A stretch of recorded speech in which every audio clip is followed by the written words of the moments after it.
Hello guys and welcome back to Hey Manager, I'm Alex, and it's episode 4 where we're going to see how we've fared since our last game against, I believe it was Marseille, and let's see how we've done since then. So, getting into the action, let's see what's happened since last time. So last time round, we did play, it was Lyon, wasn't it? It was actually Lyon away from home. Warren Zaire-Emery managed to get the goal against Lyon away from home, a nice slotted goal into the bottom right-hand corner of the net. A beautiful goal, by this way. Havre, then we played 1-0. We beat them. Kvaratskhelia with a penalty doing the business for us in that game. We did dominate. I believe we dominated anyway. Yeah, 7 shots, 3 on target, 1.36. They were never in the game, Havre.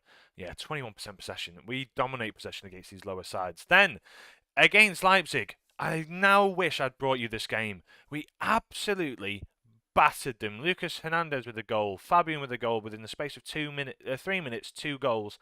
Barcola getting a goal in there, Zia Emery as well, and then Dembele to finish them off in the 69th minute, winning 5-0.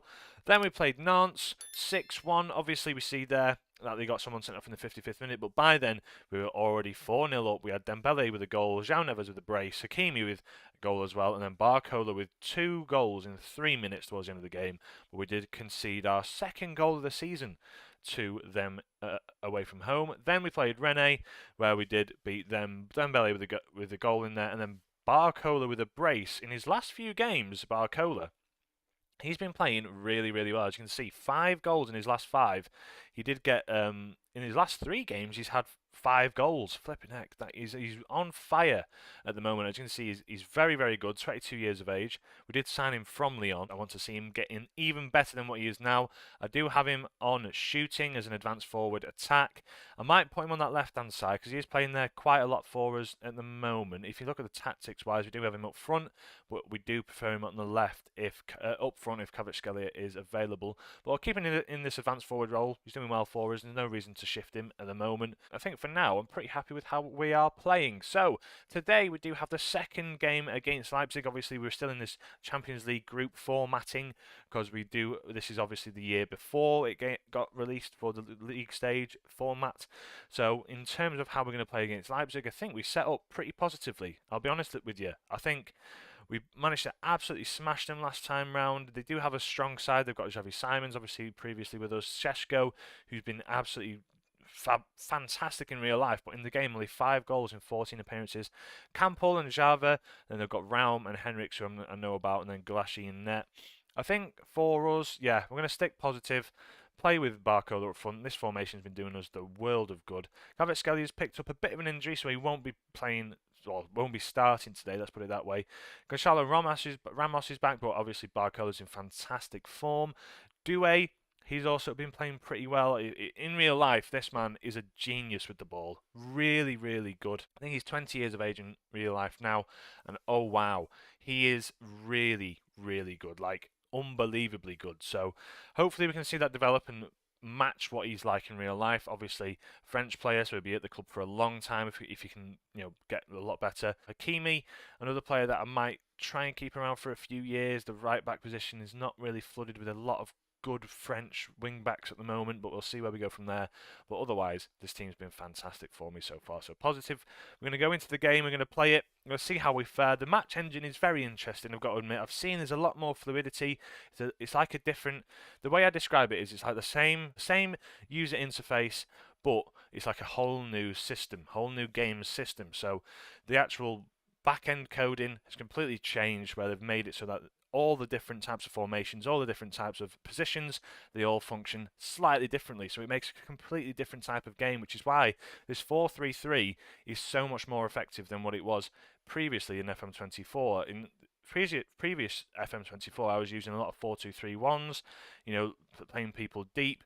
You see a lot in this as well, I think it's the 5-3-2 or 5-2-2-1 is used quite a lot, and the 3-4-3 is used quite a lot in this because wing backs are massive. So yeah, let's see how we fare in this one. Hopefully we can get a result and push us even higher up the table, because at the moment, as you can see here, we're on 5 points, Villa on 5 points.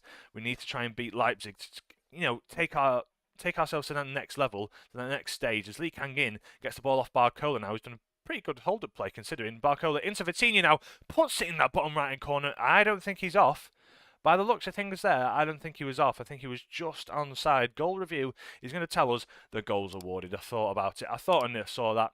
Lee Kangin gets it off Barcola, who nods it down. He's proving to be a very, very effective forward. Barcola into Vitinha, just onside there. Beautiful finish into the bottom right corner. Vitinha, I don't really want to let him go.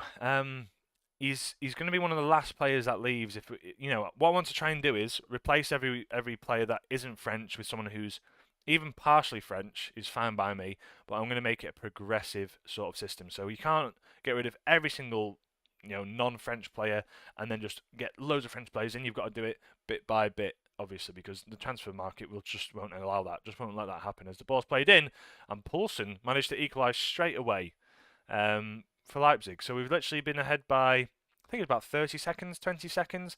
Ball into the back post. Poulsen's there, and he puts it into the back of the net. So yeah, not ideal so far. Campbell with a good. I think it wasn't Campbell. Who's that at the back post then? Is that Hakimi? Was I just talking about him? It was Hakimi.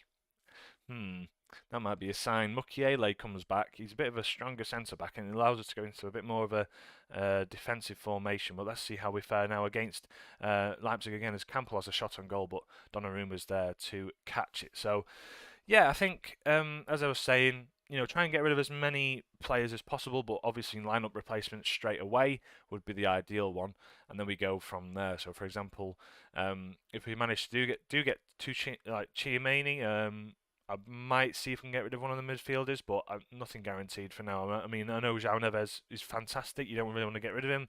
Same with Vitinha, but if you bring in a player like that, you can put Zaire Emery a bit further forwards, deep line playmaker support in the midfield, or even advanced playmaker that can get forward a bit, and then Chouameni can sort of sit in that defensive role. So let's see how we fare with the transfers and stuff. I think for now, I don't want to say anything absolute. I mean, I've been having a look around. Lenny Yoro looks like a good player we could bring in at centre back, but he'd obviously just be a backup as Neves takes it off him and he hits the post.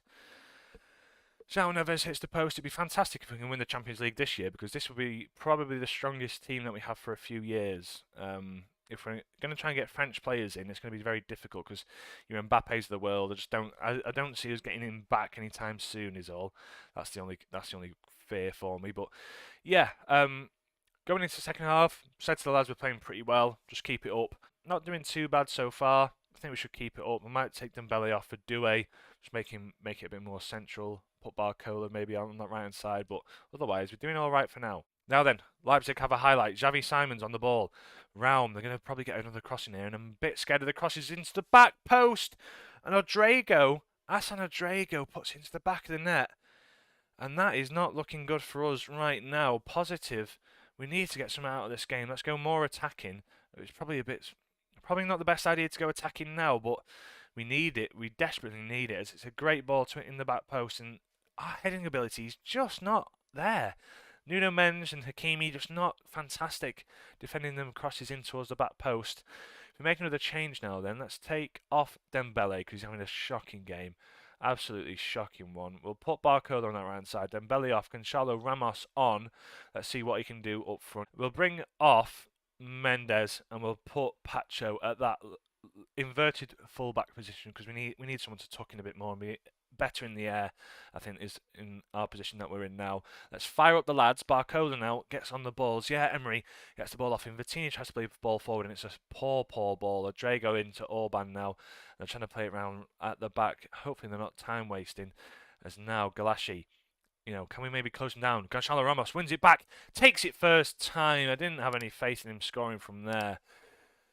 Oh, but it's not great. It isn't looking great for us. We're going to have to go very attacking, I think. Opposition-wise, let's ask the assistant to put some more instructions on the opposition. Try and close them down. We've got the last few minutes of the game. 90th minute now. Into the extra time. We're now sitting bottom of the group. Oh, no. And that is a poor game to lose there after going 1-0 up. We didn't dominate, but I don't think we deserve to lose there. I'm going to point the finger. I'm disappointed with how we played that game because we definitely should have won. We were the better side, in all honesty. I think just a little bit better of the two sides.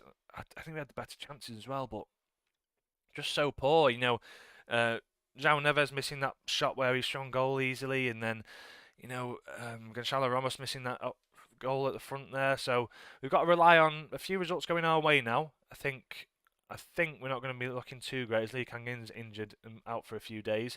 Fitness concern for Hakimi. But for us now, if we just look at the schedule, we've got 2 games left. A home game against Aston Villa, and then a away game against Galatasaray where, yeah, we desperately need to win. We lost to Galatasaray last time round at home. We need to win at least one of them and probably win the other as well. Must-win games to go through to the Champions League round of 16. So let's see how we fare. Let's see how we do. I hope we can go through. Fingers crossed. But that is not looking good for us at all. Not looking good. Scouting-wise, I'll show you a few players that I've got coming through. So we've got a few French players that we're looking at. Tchouaméni is an example for one. Boubacar Kamara as another one. That would be great to bring in a defensive midfielder, but not like the highest heights, if you know what I mean. He's wanted by Al Nassr. We might be able to get that, but yeah, Tchouaméni looks like the main one coming in as like a high-profile signing. Around 56 to 80 million euros are going to want for him, but I think we could possibly get him. 240k a week though is a lot of money, and I think he prefers to play maybe as like that ball-winning midfielder, which we need. We need someone to break the play up because Emery just isn't as good at it as Tchouaméni would be. If you just get Emery. Both very similar players, but defensively and physically, as you can see there, Tchouaméni just suits that tackling ability a bit more. Passing-wise, obviously Emery is 18, so he's got 6 years on Tchouaméni, but technically he's a little bit better of a player. So yeah, Tchouaméni going in that ball-winning midfielder role, then we can get Emery to push forward, be a bit more physical going forwards. That'd be brilliant. That'd be absolutely fantastic. So that's where we're going to leave it, I think. I think we're going to leave it there. It's been a poor display, not a fantastic day for us, but overall, I think it's looking promising. In the league, we're absolutely firing. We were in a good form. Maybe I should have gone balance that game. Who knows? Maybe positive was a bit too far. But losing 2-1 in a game where it should have probably been 1-1, definitely. Yeah, I don't know. We'll have to see what we can do with the Champions League because it's not really going in our favour so far. I think if I was Luis Enrique, it's showing that I would struggle. I would definitely struggle. So yeah, thank you guys for watching. If you did enjoy the video, please leave a like as ever, subscribe if you are new, and I'll catch you in the next one. From me, Alex, have a great day. Ciao.